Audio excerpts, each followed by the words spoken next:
একটা জিনিস মাথায় রাখতে হবে যে আপৎকালীন বলে বাংলাদেশ আওয়ামী লীগের কোনো শব্দ নাই।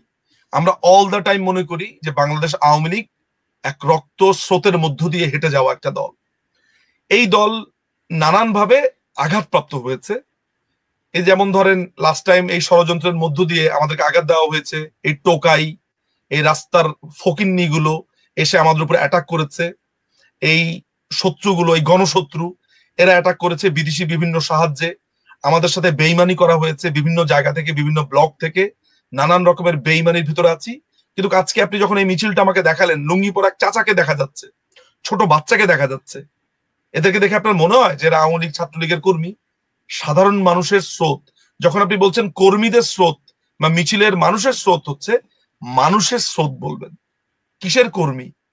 প্রত্যেকটা মানুষ আজকে আমাদের গৃহকর্মী থেকে শুরু করে, গৃহকর্মী, আপনি একটু ভিডিওটা মিউট করে খালি ছাড়তে থাকেন, দেখেন সেখানে কারা আছে। সেখানে মানুষ, এই যে মানুষ যাচ্ছে, এই যে চাচা যাচ্ছে এখানে, এরা কারা? ছাত্রলীগ। এই চাচারে দেখে আপনার যুবলীগ মনে হয়? টুপি পরা চাচাকে দেখে? এখানে অবশ্যই কর্মী আছে। এই যে বাচ্চা ছেলেটা, এ কত বছর বয়স হবে? এই যে নীল নীল জামা পরা বাচ্চা ছেলেটা, যে লুঙ্গি পরা চাচা, এই যে ছোট ছোট বাচ্চারা। শোনেন, মানুষজন তার ভুল বুঝতে শুরু করেছে। যেই সব জেনজিরা, যে নিরীহ জেনজিদেরকে বুঝিয়ে এই ছোট বাচ্চাদেরকে নিয়ে যাওয়া হয়েছে, তারা হয়তোবা তাদের, আমি জানি, আমি রেসপেক্ট করি ওদের এই ইগোকে। ওরা হয়তোবা ইগোর কারণে অনেকে কথা বলতেও পারে না।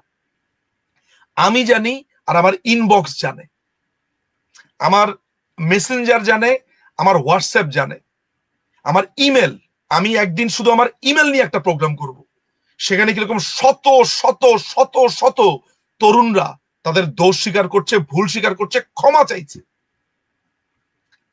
আমার যে স্কুলের বন্ধুরা, অনেক অনেক স্কুলের বন্ধুরা আমার কাছে ব্যক্তিগতভাবে এসে সরি বলছে, তারা ভুল করেছে, ভুল বুঝেছে। আমার বড় ভাইরা, অনেক মানুষ এসেছে নানান ভাবে, বিভিন্ন কন্টিনেন্ট